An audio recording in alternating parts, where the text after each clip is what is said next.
Hey guys, this is Swab and I'm back with another lecture and today we are gonna read about the cerebrum because ये बहुत ही बड़ा topic है। ये पूरा chapter जो है वो बहुत ही बड़ा चैप्टर है। इसमें cerebrum, diencephalon, basal nuclei and white matter के बारे में हमको पढ़ना है।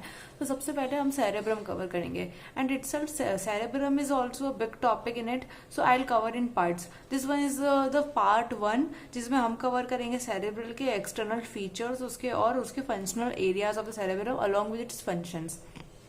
सो लेट स्टार्ट करते हैं सेरेब्रम को। तो सबसे पहले अगर हम सेरेब्रम को देखें तो सेरेब्रम जो है सेरेब्रम लोकेटेड कहाँ होता है। तो जैसे हम पूरे ब्रेन की बात करें तो अगर क्रेनियल कैविटी में देखें तो क्रेनियल कैविटी का जो एंटीरियर क्रेनियल फोसा है, एंटीरियर क्रेनियल फोसा में वहां पर लोकेटेड होता है सेरेब्रम का पार्ट। अब सेरेब्रम हैविंग टू सेरेब्रल, पूरा जो सेरेब्रम होता है वो दो सेरेब्रल हेमिस्फीयर का मिलकर बना होता है, टू सेरेब्रल हेमिस्फीयर्स, और टू सेरेब्रल हेमिस्फीयर लेफ्ट और राइट सेरेब्रल हेमिस्फीयर्स का बना होता है।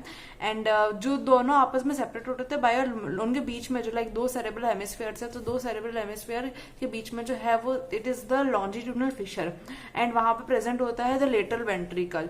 Each hemisphere contains a cavity which is known as the lateral ventricle. Also अब जो लेफ्ट और राइट सेरेब्रल हेमिस्फीयर्स हैं वो आपस में कनेक्टेड होते हैं through the corpus callosum. They are connected to each other by a corpus callosum. Now let's seeing the external features of the cerebral hemisphere of the cerebral hemisphere. अब the cerebral hemisphere के तीन surface देखने को मिल जाएंगे हमको। That is the first आएगा superior lateral surface, superior lateral surface, then there comes the medial surface and then comes the inferior surface. इन सब सरफेसेस में सबसे ज्यादा इंपॉर्टेंट जो मोस्ट इंपॉर्टेंट है जो अक्सर एग्जाम्स वगैरह में एंड टीचर्स फेवरेट टॉपिक जिसे आप बोल सकते हो, and that's the superior lateral surface. So superior lateral surface हो गया, मिडल सरफेस हो गया एंड द इंफीरियर सरफेस हो गया। अब इंफीरियर सरफेस जो होता है वो इंफीरियर सरफेस को हम फर्दर दो पार्ट में डिवाइड कर सकते हैं। That is the inferior surface can be divided in two part, that is the orbital surface and another is the tentorial surface. The orbital surface and the tentorial surface. और जो orbital और tentorial surface है वो further separated होते हैं by the two part, एक deep cleft से जिसको हम बोलते हैं step of lateral ventricle. I have one diagram through which you जिस सेम बुक डायग्राम मैंने ड्रॉ कर रखा है उसके थ्रू आपको इजीली क्लियर हो जाएगा what I am talking about. Let's see this diagram. This is the inferior surface of the cerebrum in which you can see this is the whole, this part is the orbital part and ये नीचे वाला जो posterior वाला part दे रखा है this is the tentorial part of the inferior surface. The same diagram is यहाँ दे रखा है आपको, but for your easy convenience I have just made it for you and same or this one is the superior lateral surface and the superior lateral surface is the most important surface. इस chapter में आपको सबसे ज्यादा focus आपको इन तीनों surface में superior lateral surface पे focus करना है। And then there comes the medial surface. This one is the medial surface which having the corpus callosum showing in it. So now let's see the four borders. There are four borders in the cerebrum. That is the superior medial border. So superior medial border जैसे superior surface हमने देखा, this is a superior surface. तो superior surface जो है पूरा superior surface और जो medial वाला सरफेस है उस वाले एरिया पर जो बॉर्डर है this is superior medial border. Inferior surface और lateral surface, superior lateral surface मतलब लेटरल सरफेस, तो superior medial border, inferior lateral border and और फिर इंफीरियर लेटरल बॉर्डर जो है वो फर्दर डिवाइड और अतः तीसरा border this is the medial border. अब मीडियल बॉर्डर जो है उसको हम दो पार्ट में डिवाइड कर सकते हैं, orbital and occipital. Don't confuse with that कि इंफीरियर सरफेस को हम दो पार्ट में डिवाइड कर सकते थे, ऑर्बिटल एंड टेंटोरियल, और जो मीडियल बॉर्डर है मीडियल बॉर्डर को हम दो पार्ट में डिवाइड कर सकते हैं, ऑर्बिटल एंड ऑसिपिटल। इसमें उसमें टेंटोरियल था और इसमें ऑसिपिटल लिखना है हमको। So these are the four borders and then there comes the three poles. तो ये बेसिक उसके फीचर्स हैं। थ्री पोल्स होता है, थ्री पोल्स का कौन सा होता है? फ्रंटल पोल, जस्ट आपको नेम याद रखने हैं इसमें, frontal pole, occipital pole and the temporal pole. So they are the three poles of the cerebrum. Now let's see the lobes of the cerebrum. If we're gonna look for the lobes for the cerebrum, then cerebrum each cerebral hemisphere में आपको four lobes देखने को मिलेंगे. These four lobes are like frontal lobes, parietal lobe, temporal lobe and the frontal lobe, parietal lobe, temporal lobe and the occipital lobe. These four lobes you will see in each cerebral hemisphere, just like the cranial, the bones, the skull we see, and the same is इसमें आपको बहुत सारे sulcus मिलेंगे, बहुत सारे गायरसेस मिलेंगे। अब सबसे पहले अगर हम सल्कसेस और गायरसेस को डिस्कस करें तो सबसे ज्यादा तीन सल्कस जो हैं वो आपको सबसे मेनली पढ़ने होते हैं। यहाँ पे एक आता है सेंट्रल सल्कस, देयर इज यहाँ पे आपको मिलेगा लेटरल सल्कस, और यहाँ पे आएगा parieto occipital sulcus. I am just showing you in the more clear cut diagram which I have drawn, so you can see here in this diagram here. ये आपको जो सल्कस देखने को मिल रहा है ये फ्रंटल और पैराइटल के इधर, तो फ्रंटल और पैराइटल के इधर ये जो सल्कस है this is the central sulcus. And central sulcus, ये वाला जो सल्कस है ये वाला है लेटरल सल्कस। एंड ये वाला जो पैराइटल और ऑसिपिटल के इधर है ये वाला है parieto occipital sulcus.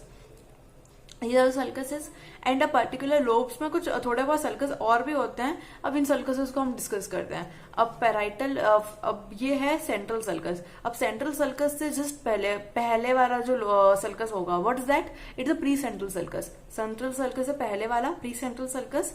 Also frontal lobe में और भी सल्कस है, जैसे कि ये फ्रंटल लोब में ये वाला सल्कस है तो सुपीरियर फ्रंटल, नीचे है तो इंफीरियर फ्रंटल। ये जैसे बहुत सिंपल है, आपको साथ के साथ याद हो जाएगा। ये सेंट्रल सल्कस के पहले वाला प्री सेंट्रल सल्कस, और इसमें ऊपर और नीचे दे रखा है तो सुपीरियर फ्रंटल, इंफीरियर फ्रंटल, क्योंकि फ्रंटल लोब में है। This one is the frontal lobe के सल्कसेस हो गए। नेक्स्ट अगर हम देखें पैराइटल लोब के सल्कस, तो पैराइटल लोब में कौन कौन से सल्कस मिलेंगे? तो पैराइटल लोब में ये सेंट्रल सल्कस के बाद में है। So it is this is the post central sulcus. It was the pre central sulcus and it is the post central sulcus. Post central sulcus के बाद हमको ऐसा पूरा ऐसा कवर करता हुआ दिखता है एक सल्कस बड़ा, यहाँ पे बड़ा, तो ये कौन सा सल्कस है? ये है इंट्रा पैराइटल सल्कस। पैराइटल वाले एरिया में ही है, ये वाला है intra parietal sulcus. So now let's see the temporal lobe के सल्कस। टेम्पोरल लोब में हमको कौन कौन से सल्कस मिलेंगे? एक तो ये, अब जैसे हमने ऊपर पढ़ा था सुपीरियर फ्रंटल, इंफीरियर फ्रंटल, यहाँ पे भी हमको ऊपर और नीचे दिखने को मिलेंगे, तो इसका क्या नाम हो जाएगा? Superior temporal and inferior temporal sulcus. And lastly there comes this is the parieto occipital sulcus. Parieto मतलब पैराइट ऑसिपिटल रीजन में हमको काफी सल्कस देखने को मिलेंगे, जिसमें से मैंने मोस्ट इंपॉर्टेंटली इधर दिमाग किया हुआ है, this one is the lunate sulcus. Lunate sulcus आप याद रख सकते हैं, ऑल्सो द ट्रांसवर्स सल्कस आप याद रख सकते हैं। बाकी this is important here. And along with these sulcus आपको यहाँ पे सल्कस के साथ साथ कुछ गायरसेस देखने को मिलेंगे। यहाँ पे this gyruses are mention in the book, like these are the gyruses you see here, like pre-central gyrus, superior frontal, middle frontal, and all these gyruses you will see here. And agar if you can't remember all gyruses, you can remember the few names of the gyrus. बाकी इस पूरे portion में sulcus is the most important part, जिस sulcus तो आपको याद होने चाहिए। This is the important. And after this if we see the sulcuses which are present in the medial surface, so let's see this is the medial surface. So medial surface में आपको कौन कौन से सल्कस देखने को मिलेंगे? अब medial surface में आपको सबसे पहले तो यहाँ पे the interruption, there was interruption. And अगर वापस देखते हैं मीडियल सरफेस में हमको कौन कौन से सल्कस देखने को मिलेंगे, तो मीडियल सरफेस में हमको सल्कस देखने को मिलता है सबसे पहले से दिस वन। यहाँ पे हमको देखने को मिलेगा सात, टोटल हमको इसमें 7 जो है वो सल्कस देखने को मिलेंगे, और साथ ही हमको वो गायरसेस देखने को मिलेंगे। So here you can see this is the post paraolfactory sulcus and this one is the anterior paraolfactory sulcus. posterior para-olfactory sulcus, anterior para-olfactory sulcus, then there comes the callosal sulcus. ये जो corpus callosum देख सकते हैं आप, इस medial surface में corpus callosum देखने को मिलेगा। तो ये पूरा कॉर्पस कैलोजम के जो बाउंड्री बना रहा है ये वाला पोर्शन, ये जो सल्कस है ये वाला है कैलोजल सल्कस। एंड देन कैलोजल सल्कस के ऊपर हमको एक सल्कस देखने को मिल रहा था, this is the cingulate sulcus. ये पूरा जो पोर्शन है this is the cingulate sulcus. And after cingulate sulcus भी अगर हमें और सल्कस देखने को मिलेंगे यहाँ पे, जैसे this is the supra splenial sulcus. Supra splenial sulcus जो है वो कैलोजल सल्कस के जस्ट ऊपर देखने को मिलेगा, छोटा सा suprasplenial sulcus. And then there comes two another sulcus in the पीछे पोस्टीरियर पार्ट में आपको देखने को मिलेंगे, ये होंगे parieto occipital sulcus, parieto occipital sulcus and the calcarine sulcus, parieto occipital and the calcarine sulcus. इसमें से लाइक सबसे ज्यादा इंपॉर्टेंट जो है वो कैलोजल सल्कस है and also the calcarine sulcus and cingulate sulcus. These 3 sulcus are the most important sulcus here. And this one is medial surface पे आपको 7 सल्कस देखने को मिलेंगे, और उसी के रेस्पेक्ट में आपको गायरसेस देखने को मिलेंगे which are mention in the book. And now if you talk about the sulcuses which are present in the inferior surface, so inferior surface में हमको कौन कौन से सल्कस देखने को मिलेंगे? तो इंफीरियर सरफेस में सबसे पहले अगर हम देखें तो हमको ये जो ऑल्फैक्टरी एरिया है, यहाँ पे ऑल्फैक्टरी ट्रैक्ट्स है, तो ऑल्फैक्टरी ट्रैक्ट्स में हमको ऑल्फैक्टरी सल्कस देखने को मिलेगा। ये all this one yellow you are seeing, this is the olfactory tract, and इसी के अंदर हमको ऑल्फैक्टरी सल्कस देखने को मिलेगा। ऑल्फैक्टरी सल्कस के अलावा हमें ये एच शेप्ड ये दिख रहा है, this is the like H shape, तो ये एच शेप्ड ऑर्बिट यहाँ पे मिलेगा, H shaped orbital sulcus. This is the head-shaped orbital sulcus. Then there comes this small sulcus. This small sulcus is known as the rhinal sulcus. And rhinal sulcus के बाद हमें इन दोनों के बीच में राइनल सल्कस और इसके सबसे लास्ट में इधर आएगा ऑसिपिटो टेम्पोरल सल्कस, और राइनल सल्कस और ऑसिपिटो टेम्पोरल सल्कस के बीच में एक जो सल्कस है कोलेट्रल, तो this is a collateral sulcus, दोनों के बीच में सल्कस है collateral sulcus. And last here यहाँ पे कौन सा है? Parieto occipital sulcus. तो जस्ट वंस अगेन रिवाइज करते हैं, this is olfactory sulcus, this H shape sulcus, you can see H shape direct दिख रहा है, H shape this orbital sulcus. Then there comes the rhinal sulcus. Rhinal sulcus के बाद हमको देखने को मिलता है कोलेट्रल सल्कस, यहाँ पे बीच में इन दोनों के अंदर parieto occipito temporal sulcus. And so these are the sulcuses which are present on the inferior surface. So we have seen the sulcuses present on the superior surface, sorry, which are present on the superior lateral surface, medial surface, and the inferior surface. So now this sulcus portion is clear to you. Now sulcus and gyrus. Gyrus you can read from the book, and if you can remember all of them, is very good. Even if you can't remember, then just please focus on the sulcuses. I'm repeating again and again. Just keep main focus on the sulcus. So this part we have done. The same is mentioned in the book. And now let's see the functions of the cerebral cortex. So cerebral cortex के इस book में जो functions दे रखे हैं आपके BDC book में, तो इसमें 3 पॉइंट्स को हम हाईलाइट कर सकते हैं, like cerebral dominance and discriminatory aspects and the associative function. इस 3 पॉइंट्स के बेसिस पे आप एग्जाम में लिख सकते हैं। एंड लाइक सेरेब्रल डोमिनेंस, अब सेरेब्रल डोमिनेंस में क्या होता है, लाइक अगर हम देखें ना मोस्टली केसेस में, लाइक मैक्सिमम केसेस में जो लेफ्ट सेरेब्रल हेमिस्फीयर है वो राइट सेरेब्रल हेमिस्फीयर को डोमिनेट करता है। मतलब जो मेजर एक्टिविटीज है, मतलब मोस्ट ऑफ द डोमिनेटिंग जो है वो left cerebral hemisphere dominates over the right cerebral hemisphere. और जो लेफ्ट सेरेब्रल हेमिस्फीयर्स है वो मतलब जैसे मैथमेटिकल चीजें हो गई, एनालिटिक्स हो गई, कोई मैथमेटिकल कैलकुलेशन, एनालिटिक्स और कॉन्शियसनेस उससे रिलेटेड होता है। और जो राइट सेरेब्रल हेमिस्फीयर है, अब जैसे राइट सेरेब्रल हेमिस्फीयर जो है वो अंडरस्टैंडिंग हो गई, ज्योमेट्रिकल फिगर्स हो गए और म्यूजिक वगैरह हो गया, this all are related to the right cerebral hemisphere. And अगर हम इसके डिस्क्रिमिनेटरी एस्पेक्ट्स की बात करते हैं, तो अगर डिस्क्रिमिनेटरी एस्पेक्ट की बात करें तो सेंसर जो रिकॉग्नाइजेशन करते हैं हम, और जो ग्रेडेड रिस्पॉन्स आता है, एप्रिसिएशन होता है सिमिलरिटीज और डिफरेंसेस का, कि कौन सा ऑब्जेक्ट है like extra surface of the body, तो these are the discriminatory aspect. आप लोग बेसिकली डिफरेंशिएट कर सकते हो उसमें डिस्क्रिमिनेटरी एस्पेक्ट्स में। And another is the associative function. The function जैसे डिस्क्रिमिनेटेड और कोरिलेटेड होते हैं प्रीवियस एक्सपीरियंस है। Also there are the motor area of the cerebral hemisphere जो है कंट्रोल करता है वॉलंटरी मूवमेंट्स को opposite side of the body. This was very important कि मोटर एरिया जो प्रेजेंट होता है सेरेब्रल कॉर्टेक्स में वो लाइक इप्सिलेटरल नहीं होता। जैसे हमने सेरेबेलम में पढ़ा था, उसका जो फंक्शंस होते हैं वो इप्सिलेटरल होते हैं, लाइक इधर का अगर वो डैमेज होगा तो इधर के पार्ट्स अफेक्ट करेगा, वो फंक्शन भी लेफ्ट का है तो लेफ्ट में ही करेगा। But motor area of the cerebral cortex having contralateral functions, like अगर इधर का लेफ्ट का जो है वो राइट को कंट्रोल करता है, राइट वाला लेफ्ट को कंट्रोल करता है, लाइक दैट। एंड अगर इसके फंक्शंस को हम स्पेसिफिकली देखें डिटेल में, अगर हम फंक्शंस को देखें एक एक पार्ट के फंक्शन को, लाइक सेरेब्रम के जो डिफरेंट लोब्स है, frontal lobe, parietal lobe, temporal lobe, occipital lobe, इनके फंक्शंस को अगर हम देखें तो फ्रंटल लोब के फंक्शंस तो हमको कुछ एरियाज देखने को मिलेंगे। There are some functional areas which will see in the different cerebral cortex. तो सबसे पहले अगर हम फ्रंटल एरिया को देखेंगे तो फ्रंटल एरिया जो है पूरा मोटर से रिलेटेड है, लाइक मोटर एक्टिविटीज। आपने कोई जैसे कोई सेंस किया, जैसे आप मूवमेंट कर रहे हो, कोई मूवमेंट कर रहे हो, लाइक अब ये टच हुआ, लाइक कुछ गर्म लगा, या फिर उसका जो रेस्पॉन्ड टू स्टिमुलाई है, मोटर एक्शंस है, these are related with the frontal lobe. ये this is I am talking in short, like this is the functions of the frontal lobe. And parietal lobe के देखें तो parietal lobe जो है वो senses से related है, आपके टच, टेम्परेचर, पेन वगैरह इन सबके सेंसेशन से रिलेटेड पैराइटल लोब है। फिर आता है ऑसिपिटल लोब। ऑक्सीपिटल लोब किससे रिलेटेड है? ऑक्सीपिटल लोब आपके रिलेटेड है आपके विजन से. You the side you are seeing something, you are seeing the sight, this is related with occipital lobe. And then at last there comes the temporal lobe. तो temporal lobe related है hearing से, the sound hearing, इससे related है temporal lobe.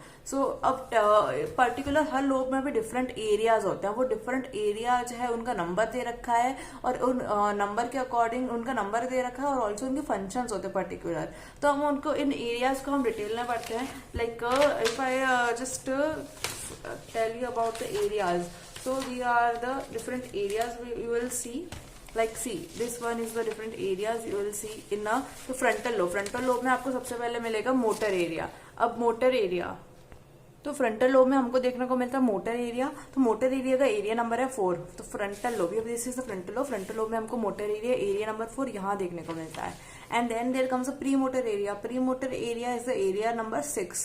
तो area number 6 हमको 4 के बाद यहाँ देखने को मिलता है, area number 6 premotor area. And then there comes a frontal eye field. Frontal eye field जो है वो एरिया नंबर 6 और 8, ये पूरा जो एरिया है this is the prefrontal area, this is the frontal eye field area. This is motor area, premotor area, frontal eye field area. Then there comes the most important motor speech area, Broca's area. Broca's area in the Wernicke's area, in this we will read, these are most important.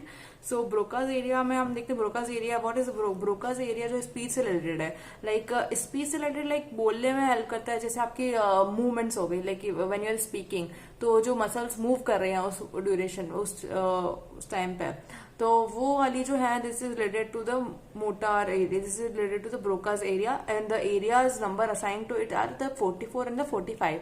This 44 and 45 numbers are assigned to the Broca's area. This is important.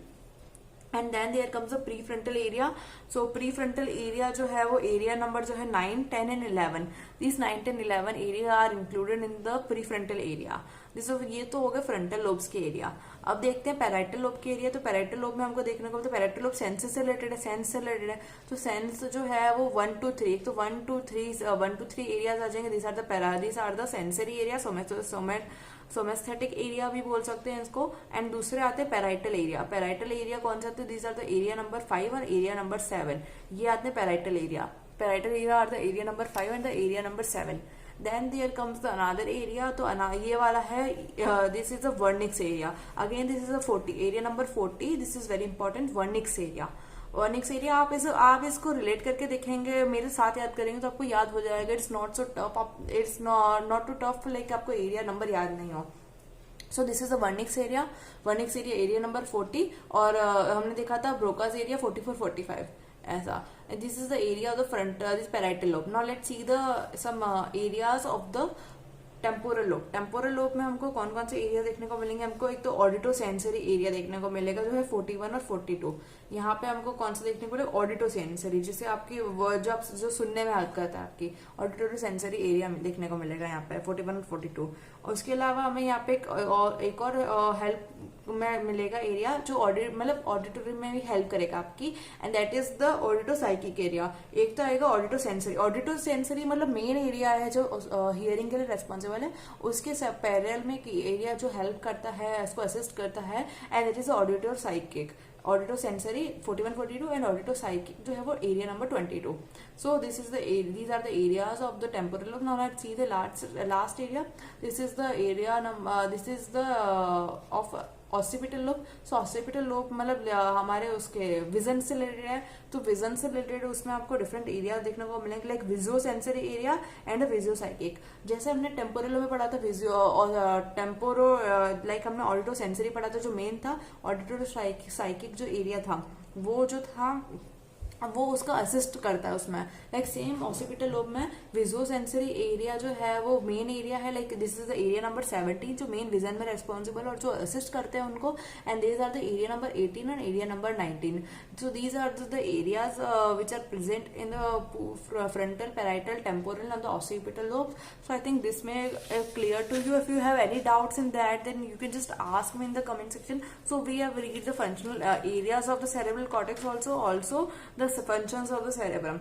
And अगर अगर हम इसको और depth में देखिए frontal lobe के functions, अगर आपसे स्पेसिफिकली पूछ लिया जाए like what are the functions of the frontal lobe, parietal lobe, temporal lobe, occipital lobe, तो इनके फंक्शंस क्या हैं, तो इनके फंक्शंस भी मैंने लिख रखे हैं separately. So just go with that. Like so there are the functions of several functions you will see, and so these are the functions of the frontal lobe, parietal lobe, temporal lobe and the occipital lobe.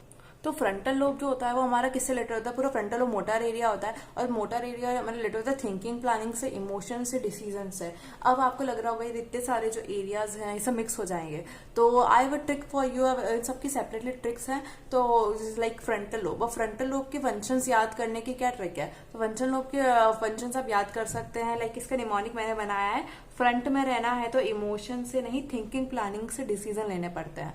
अब आप ये sentence याद कर लेंगे तो आपको पूरा clear हो जाएगा. फ्रंट में रहना है, दैट मीन्स फ्रंटल लोब में रहना है, फ्रंट में रहना है आपको, तो इमोशन से नहीं, आपको इमोशनल नहीं होना है, आपको थिंकिंग, प्लानिंग, एक प्रॉपर प्लानिंग स्ट्रेटेजी करके ही आपको डिसीजंस लेने पड़ेंगे.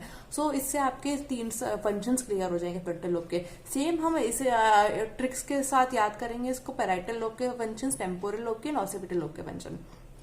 सो अगर हम फ्रंटल लोब के में देखा कि अगर फ्रंट में रहना है तो इमोशन से नहीं, थिंकिंग, प्लानिंग से डिसीजन लेने पड़ते हैं.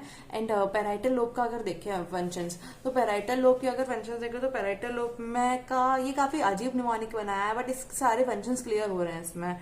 लाइक अगर आपको पराई टेल्स का परसेप्शन टफ होता है, पराई टेल्स दैट मीन्स द जो unknown stories, unknown tales which you have heard from someone, तो पराई टेल्स का जो परसेप्शन है आप उसको परसेप्ट नहीं कर पाते इजीली, लाइक उसका परसेप्शन टफ होता है because improper of knowledge of their numbers, because of perception tough होता है because of the improper knowledge of the numbers, improper knowledge of their numbers and spelling की वजह से ऑब्जेक्ट क्लासिफिकेशन नहीं कर पाते by visual spatial processing. So these are the functions. I will be repeating again what I have said, that parietal tales का perception tough होता है because improper knowledge of their numbers and spelling की वजह से हम object का classification ही नहीं कर पाते, and by visual spatial processing.